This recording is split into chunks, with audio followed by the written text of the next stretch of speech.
28. Levin felt intolerably bored by the ladies that evening.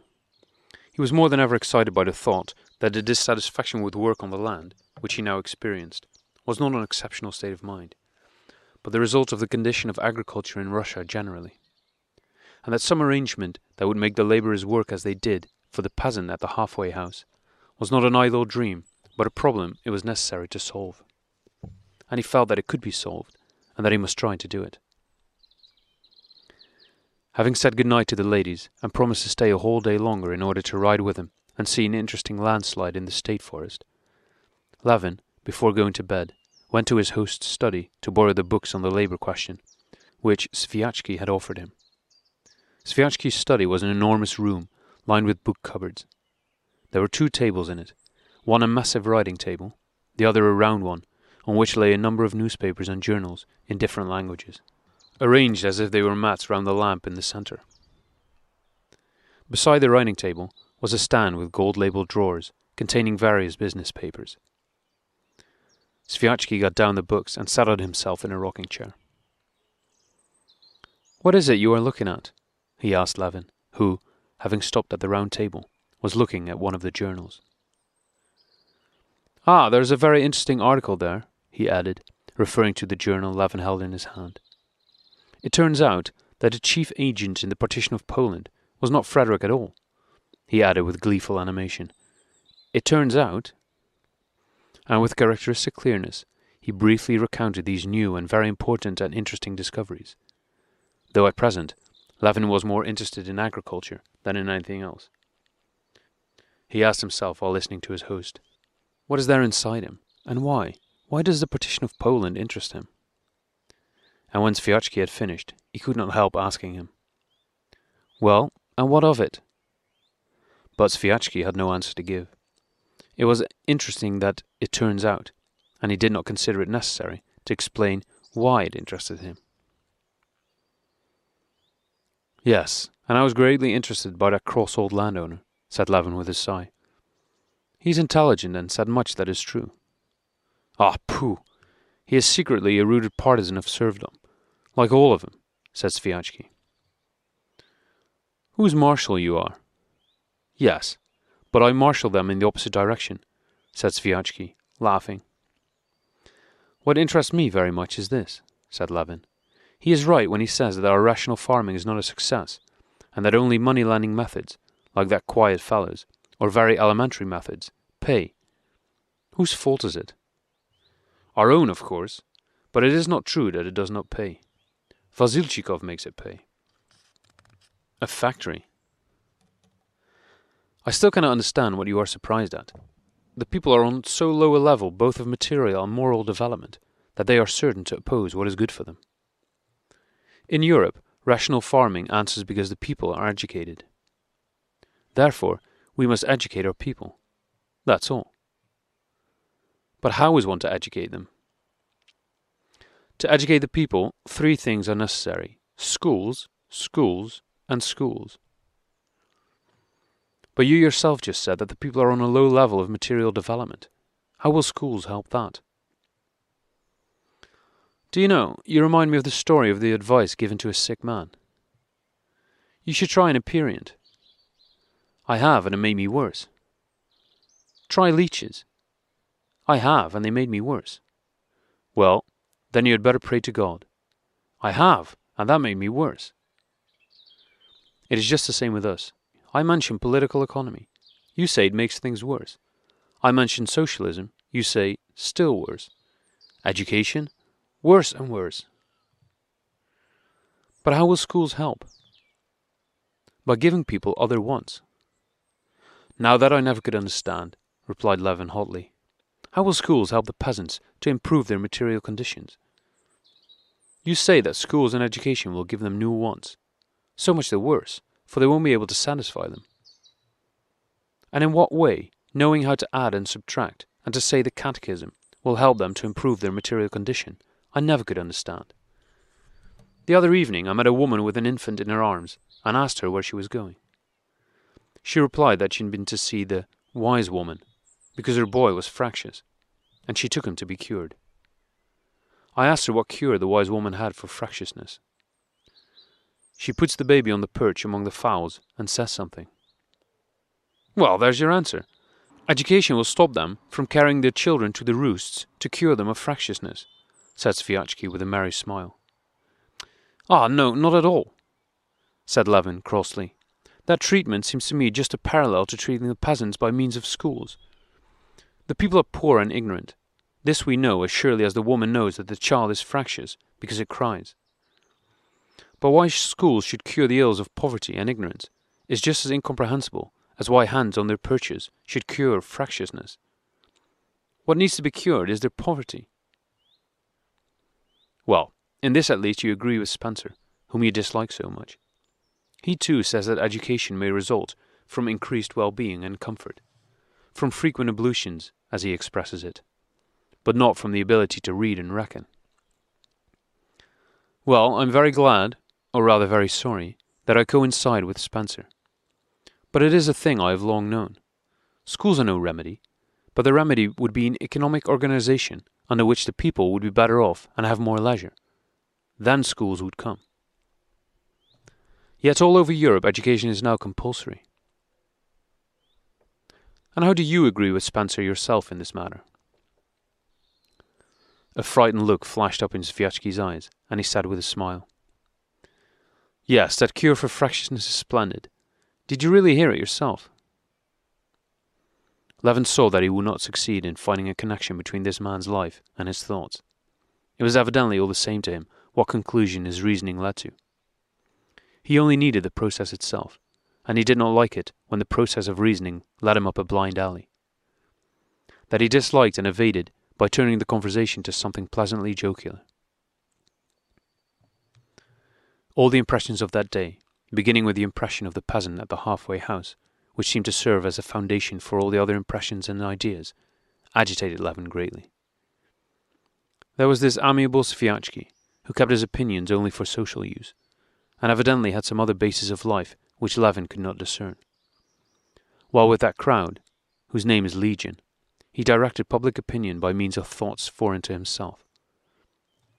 And that embittered landowner, with perfectly sound views, he had wrung painfully from life, but wrong in his bitterness toward a whole class, and that the best class in Russia. And Levin's own discontent with his own activity, and his vague hope of finding a remedy for all these things. All this merged into a feeling of restlessness and expectation of a speedy solution. Left alone in the room assigned to him, and lying on a spring mattress which bounced unexpectedly whenever he moved a leg or an arm, it was long before Levin could sleep. Not one of the talks he had had with Sviatchky, though much that was clever had been said by the latter, interested him. But the landowner's arguments required consideration. Levin involuntarily remembered all that the man had said, and corrected in imagination the answers he himself had given. I ought to have said to him, "You say that our farming is not a success because the peasants hate all improvements, and that these should be introduced by force. And if farming did not pay at all without these improvements, you would be right.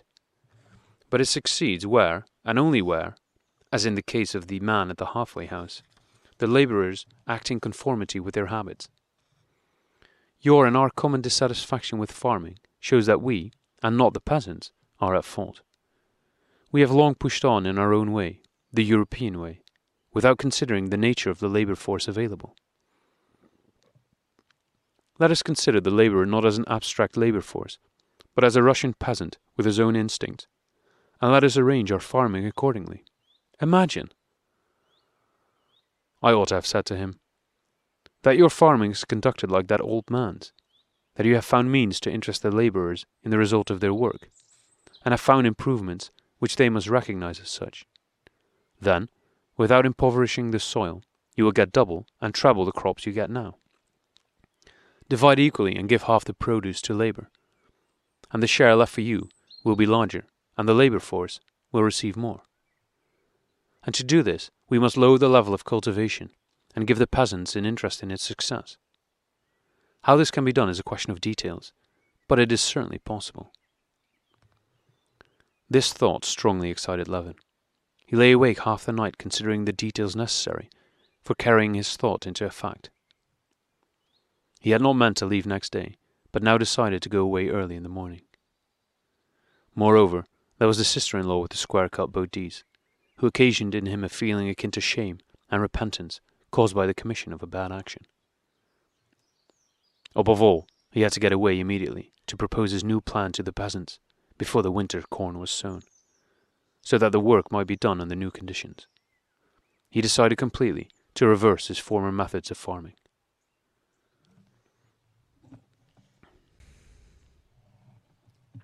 "29. The carrying out of Levin's plans presented many difficulties, but he struggled with all his might to attain, if not all he desired, at any rate a possibility of believing without self-deception that the thing was worth doing. One of the chief difficulties was that the farming was actually going on, and it was impossible to stop it all and start afresh, so that the machine had to be altered while it was working. When, on the evening of his return, he informed the steward of his intention, the steward, with evident pleasure, agreed with that part of the plan which showed that all that had been done up to then was foolish and unprofitable. He remarked that he had always said so, but had not been listened to.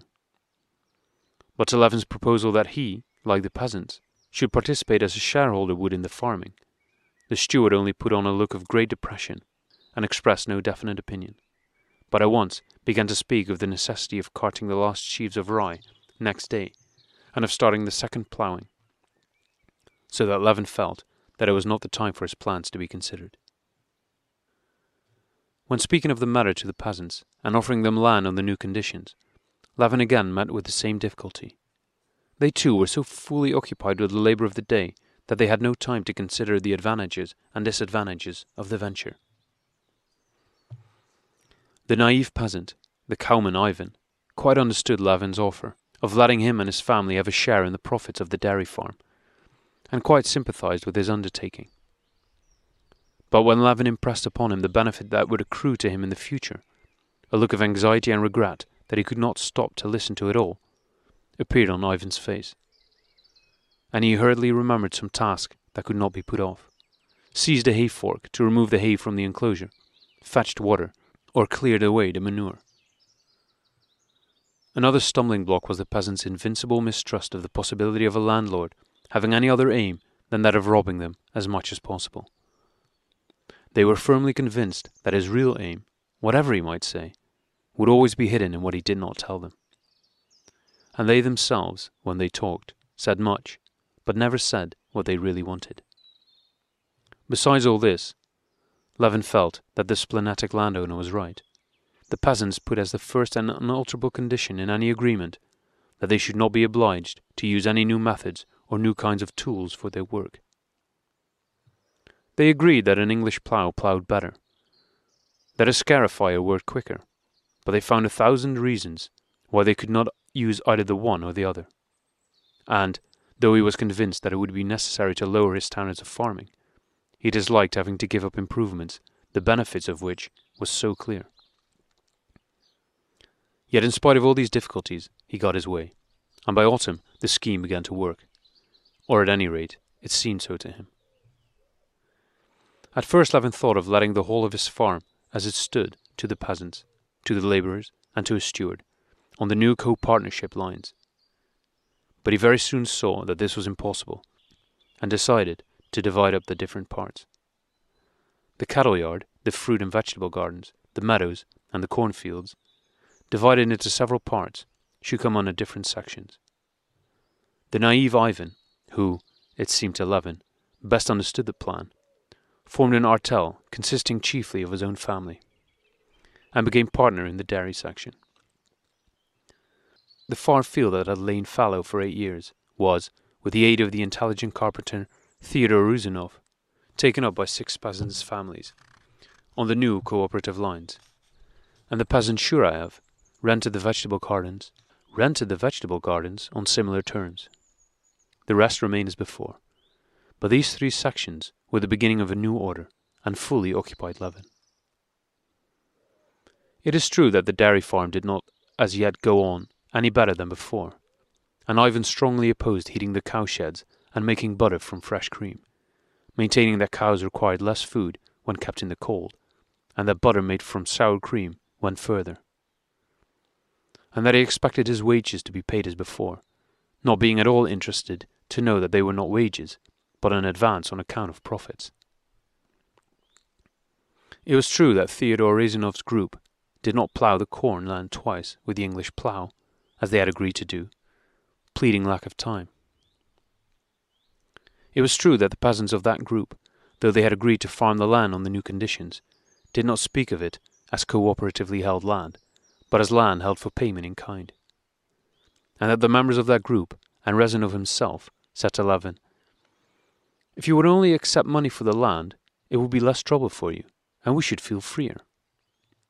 Moreover, these peasants, on all sorts of pretexts, kept putting off the building of the cattle sheds and granary they had agreed to put up on this land, and dragged the matter on till winter. It was true that Shurayev had taken steps to sublet the kitchen garden in small lots to the other peasants. He evidently quite misunderstood, and apparently intentionally misunderstood, the conditions on which the land was let to him. It was true that often when talking to the peasants and explaining to them the advantages of the plan, Levin felt that they were only listening to the sound of his voice and were quite determined, whatever he might say, not to let themselves be taken in. He felt this especially when talking to the most intelligent of them, Rezanov, and noticing the play in his eyes, which clearly indicated his derision of Levin and a firm resolve that if anyone was taken in, it should not be Rezanov. But in spite of this, Levin thought matters were getting on, and that by keeping strict accounts and insisting on having his way, he would eventually be able to prove to the peasants the advantage of these new arrangements, and that things would then go on of themselves. These affairs, added to the rest of the farming which remained on his hands, and the indoor work on his book, so filled Levin's whole summer that he hardly ever made time to go out shooting. At the end of August, he heard from a servant who brought back the side saddle that the Oblonskys had gone back to Moscow. He felt that by not having answered Dolly Oblonskaya's letter, a rudeness he could not remember without blushing, he had burned his boats, and could never visit there again. He had treated the Zvyatskys just as badly, having left their house without saying goodbye. But neither would he ever visit them again. That made no difference to him now. The rearrangement of his farming interested him more than anything had ever done in his life. He read through the books lent by him by Zviatsky, and having ordered various others that he required, he read books on political economy and socialistic books on the same subject. But, as he had expected, he found nothing in them related to his undertaking. In the works on political economy, in Mill, for instance, which he studied first and with great ardour, hoping every moment to find a solution of the questions that occupied him, he found various laws deduced as governing the state of agriculture in Europe. But he could not see why these laws, inapplicable to Russia, should be considered universal. It was the same with the socialistic books, but inapplicable fancies which had carried him away when he was still at the university, or they were improvements and patchings up of the order existing in Europe, with which agricultural affairs in Russia have nothing in common. Political economy maintained that the laws by which the wealth of Europe had developed, and is developing, are universal and unquestionable laws. The socialistic teaching declared that development on those lines leads to ruin. But neither the one set of books nor the other so much as hinted at explaining what Levin, and all the Russian peasants and landowners with their millions of hands and acres, should do to make them as productive as possible for the general welfare. Having taken up this question, he conscientiously read everything relating to it, and he proposed going abroad in the autumn to study the question further there, so that what had often happened to him with other questions should not be repeated. Often, just as he was beginning to understand the idea in his interlocutor's mind and to explain his own, he would suddenly be asked, "And what about Kaufmann and Jones, and Dubois and Micheli? Have you not read them? You should do so. They have elucidated the question." He now clearly saw that Kaufmann and Micheli had nothing to tell him. He knew what he wanted. He saw that Russia had splendid soil and splendid labourers, and that in some cases such as that of the peasant at the halfway house. The labourers and land produced much, but that in the majority of cases, when capital was expended in the European way, they produced little, and that this happened simply because the labourers are only willing to work, and work well, in the way natural to them, and that their opposition was not accidental, but permanent, being rooted in the spirit of the people. He thought that the Russian people, whose mission it is to occupy and cultivate enormous unoccupied tracts of land, deliberately, as long as any land remains unoccupied, kept to the methods necessary for that purpose, and that those methods are not at all as bad as is generally thought. This he wanted to prove theoretically in his book, and practically by his farming. 30. By the end of September, the timber for the buildings to be erected on the land let to the peasant group was carted. The butter was all sold and the profits divided. Everything on the estate was going well practically. At least Levin thought so. To elucidate matters theoretically, and to finish his book, which, according to his dreams, would not only revolutionize political economy, but completely abolish that science and lay the foundation of a new science, that of the relation of the people to the land. It was only necessary to go abroad, and there study what had been done on the subject, and find convincing proofs that what had been done there was not what was needed. Levin was only waiting for the wheat to be delivered, and to get paid for it, before leaving for abroad. But rain set in, making it impossible to get in what remained of the corn and potatoes, stopped all the work, and even prevented the delivery of the wheat. The mud made the roads impassable. 2 mills had been carried away by floods, and the weather was getting worse and worse.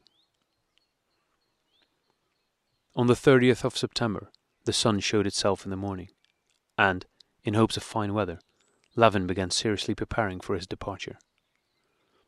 He gave orders that the grain was to be got ready for carting, and sent the steward to the merchant to collect the money for the wheat, while he himself went round to give final instructions before leaving. Having got through all his business, soaked by the streams of water that had run in at the neck of his leather coat and at the top of his high boots, but in the most buoyant and animated spirits, he returned home in the evening. The weather grew still worse toward evening, and the frozen sleet beat the whole body of his drenched horse so painfully that it shook its head and ears and went sideways. But Levin under his hood felt comfortable. He looked cheerfully round, now at the turbid streams that ran down the ruts, now at the drops that hung from every bare twig, now at the white spots of unthawed sleet that lay on the planks of the bridge, or on the heaps of still juicy willow leaves lying in a thick layer round a denuded tree. Notwithstanding the gloomy aspect of nature around him, he felt peculiarly elated. His conversation with the peasants of the outlying village showed that they were beginning to get used to the new conditions. An old innkeeper, into whose house he had gone to dry himself, evidently approved of Levin's plan, and had offered to join a group to buy cattle. "I need only to push on steadily toward my aim, and I shall achieve it," he thought. "And it is worth working and striving for. It is not a personal affair of my own, but one of public welfare. The whole system of farming, and above all the position of the people, must be completely altered. Instead of poverty, wealth and satisfaction for all. Instead of hostility, concord and a bond of common interest. In a word, a revolution bloodless but immense. First in our own small district, then throughout the province, throughout Russia, and the whole world. For a good thought must be fruitful. Yes, it is an aim worth working for. The fact that the author of it is myself, Konstantin Levin, who once went to a ball in a black tie, whom Kitty Shcherbetskaya refused, and who seems so pitiful and insignificant to himself, proves nothing. I feel sure that Franklin felt just as insignificant, and distrusted himself just as I do when he remembered his past. All that does not matter. He too probably had an Agatha Mikhailovna to whom he confided his secrets. With such thoughts, Levin reached home when it was already dark. The steward, having been to the merchant, had returned bringing an installment of the money for the wheat. An arrangement had been made with the innkeeper, and the steward, while away, had learned that the corn had nowhere been got in, so that Levin's 160 stacks, still in the fields, were a trifle compared to what others were losing. Having dined, Levin as usual sat down in his easy chair with a book, and while reading, continued to think about his impending journey in connection with the book he was writing. Today, the importance of his work presented itself to him with a special clearness, and whole paragraphs of their own accord shaped themselves in his mind, expressing the gist of his thoughts. I must write that down, thought he. That must form a short preface, such as I formerly considered unnecessary. He rose to go to his writing table, and Laska, who was lying at his feet, stretched herself, also got up, and looked round at him, as if asking where she was to go to. But he had no time to write his thoughts down, for the labourers' foreman had come, and Levin went into the hall to speak to them. After arranging about the next day's work by seeing the peasants who had come on business, Levin went to his study and sat down to his work. Laska lay down under the table, and Agatha Mikhailovna, with her knitting, sat down in her usual place. Having written for some time, Levin suddenly, with particular vividness, remembered Kitty, her refusal, and their last meeting. He rose and began to pace up and down the room. "What is the use of fretting?" said Agatha Mikhailovna. "Why do you always sit at home? You should go to a watering place now that you have got ready." "So I shall. I am going the day after tomorrow, Agatha Mikhailovna. Only I must finish my business." "Eh, what is your business? Have you not done enough for the peasants as it is? Why, they are saying, your master will get a reward from the Tsar for it. And it is strange. Why should you bother about the peasants?" "I'm not bothering about them. I'm doing it for myself." Agatha Mikhailovna knew all the details of Levin's farming plans. He often laid bare his thoughts before her in all their details, and frequently argued with her and disagreed with her explanations. But this time she quite misunderstood what he said. "Of course one must think of one's soul before everything else," she remarked with a sigh.